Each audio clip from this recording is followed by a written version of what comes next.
Purpose of life is to align to our heart. That's all. And when we're moving from mind to heart, we are understanding we're aligned to a purpose. Ikigai means a purposeful, a meaningful, purposeful, a life full of purpose in Japanese language. I mean, at the grossest level, like I said, to be happy is purpose. If you can be happy all the time, then you are with your purpose. If you can listen to your heart and intuition, then you're not already aligned to your purpose. If I'm living happily and then I'm continuing to live happily, that means obviously I'm doing something right. At 60, I'm happy. At 70, I'm happy. 80, I'm happy. 90, I'm happy. 100, I'm happy. 110, I'm happy. 120, I'm happy. So I'm doing something right. When people align to their purpose, naturally they already are. When they're continuing to live for long, then they are in some way aligned, because it's not otherwise possible to have this body cooperate for too long unless it's really enjoying it. Lack of enjoyment are the full of unwanted thoughts and feelings or suppressed feelings is the reason for body to disintegrate faster. We've understood all of that in the earlier weeks. And so, before we learn more fully on the purpose, let's understand what these people, the Japanese secret to a long and happy life. I mean, it's a worldwide phenomena of secrecy. It's not secrecy anymore, this, right? Because it's in a book. But what are those people doing in some places around the world where they're living a very long and happy, healthy life? What is that? If somebody is living for 100 plus years, must be happy, must be healthy too. So they've done this research in some islands, in Costa Rica, in Japan, in a place, in Italy, in an island, or in a place where they've noticed more than 30%, 25 to 35%, 1 in 3 or 1 in 4 of the population in those pockets of islands are about 90 years of age. I challenge you to find the ratio in your locality where you're finding somebody above 90 years still there in your community, and then what is the percentage there? Is it 1 in 3? Is it 1 in 1,000? And so they are, when they've done the research, they're doing something special. So these people in these islands are doing something which made them live longer. So it's got to be healthy and happy. So clearly they are aligned to their purpose.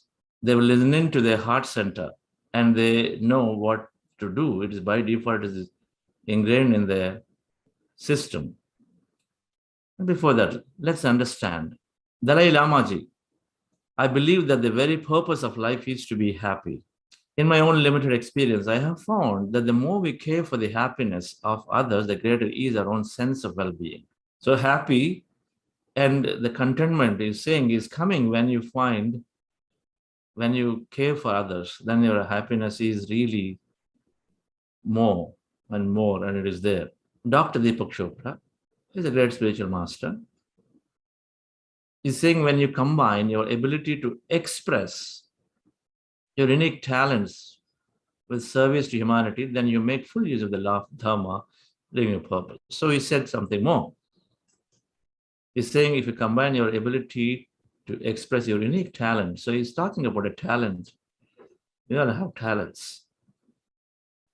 We're rightfully identified that we have a talent, and if you can express your talent, unique talent, for the service of humanity, then you will be living your purpose. Now, he made a combination. He said, hey, serve others and use your talent, which comes most naturally to you to use your talent. And so you're going to be doing your best. Patriji said many things about purpose. But this is something that I caught a long ago told me. Purpose is to learn and enjoy first, and then do service, which is going to be naturally given. He also said once, just live to your feelings. Purpose is to align to your feelings and live your life, which is make me heart-centered. So looking at and understanding what did these people do, the Japanese are those islands of people, pockets of people who have been living for more than 90 years. Most of them is this. They're doing these 5 things. One, there's no retirement for them. Every one of us have a unique gift and a talent. Some are good at resolving problems. Some are good at organizing things. Some are good at creating, writing, drawing. Our creation naturally comes to you. Some are good at figuring out from zero. When there's nothing, you say it is a different skill to work in that environment where you don't have any support system. You got to have a lot of self-managing capability. You got to have a lot of confidence in yourself. It is a different thing to work in a large company where there is everybody is there around you. So being part or doing something there as a leader is totally different from being an entrepreneur. Everybody has a skill. Everybody has a unique talent. So whatever is that unique talent that you always happily enjoyed in your life, which is hopefully in most cases we have utilized it during our lifetime. And if not, and which is also the case for many people, because I wanted to become a musician, but I became an engineer. I never liked this job at all. We hear so many times from so many people anyway. So when that unique talent, there's no concept of retirement. So they continue to work after that 58 or 60 years of age. They continue to work. They continue to offer their service to the community, to the companies, or to the people around, just so that they find that happiness and enjoyment. They're constantly making a difference. Officially or physically, because maybe lesser jobs, lesser things, lesser resources, governments may put a norm, but there is no reason why we stop working. Whatever is our core skill, whatever is that we feel within that opportunity that we have in that current environment, we continue to give it. Every day we are finding how can I add value to somebody else. So that's what they're doing. They're constantly continuing. This book gives several examples. The book called IKIGAI, exactly that, the Japanese secret to long and living life. One must read this book. It's part of our syllabus. It's there in that list of 20 books to read. Second thing, they're doing spiritual practices, like we are doing. One, they use their unique gifts.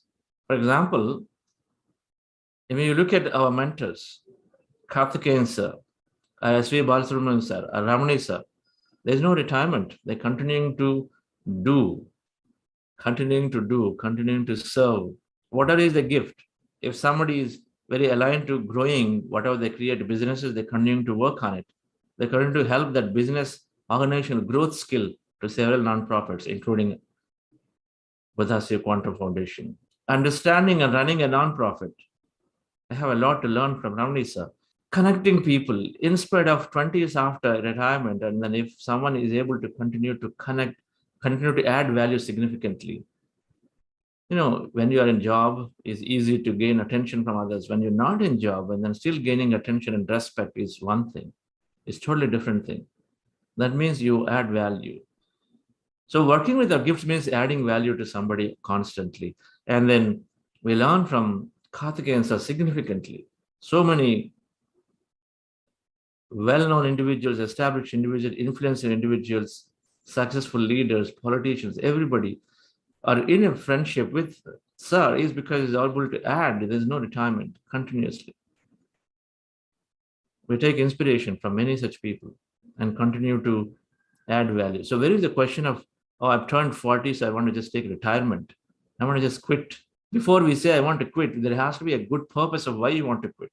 People are saying I want to quit at 40 is because they're already so old of things. So suddenly find there's no meaning to what we're doing. And so in that rush, we want to quit. There's got to be a clear idea of what you're going to do when we quit. It's a good thing if somebody is making a decision to walk away from the job, but they have a clear idea of what you want to do. Meditation is helping us to be having the clear idea because there's no retirement.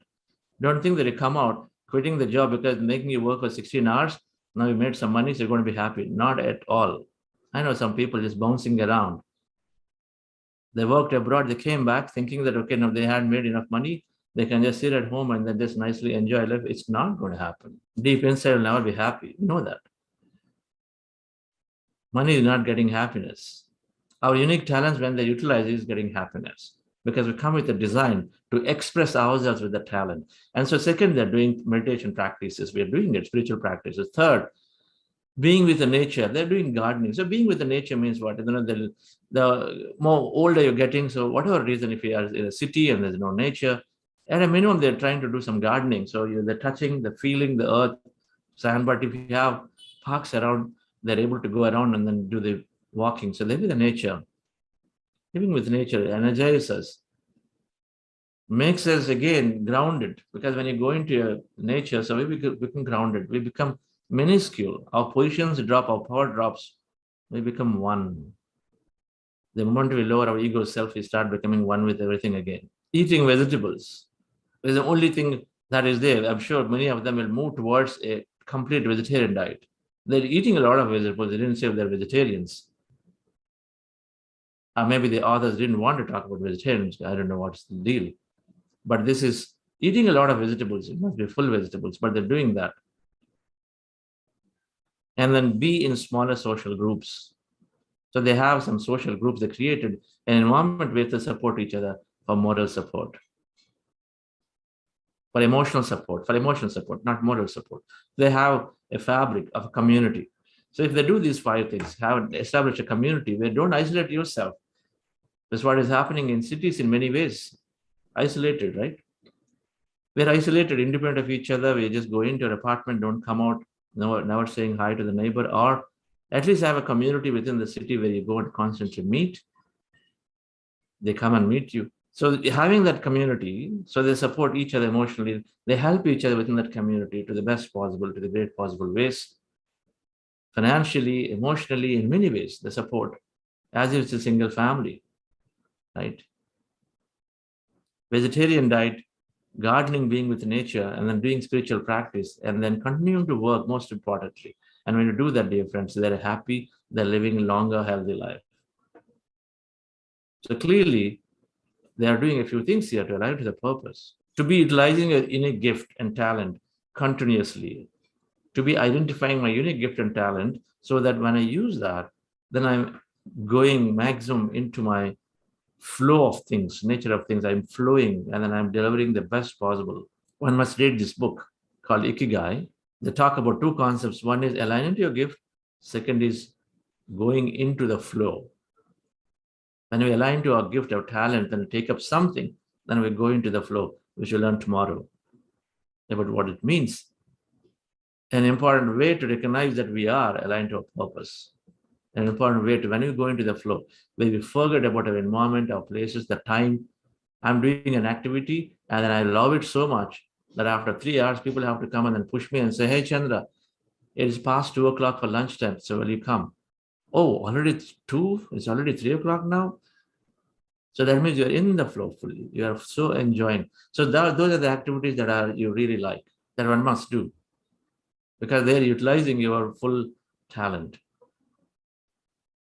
So using a unique gift and meditation practice are a great way to align and then be happy with the purpose. And so to understand this purpose to an extent, the Czechoslovakian women, there are a lot of people say, how do I do? What I have a talent, what do I do? Where there is a will, there's a way. So there's an attention. Where you place your attention, you place your energy. So I'm sure you can easily find if you say, I want to contribute now.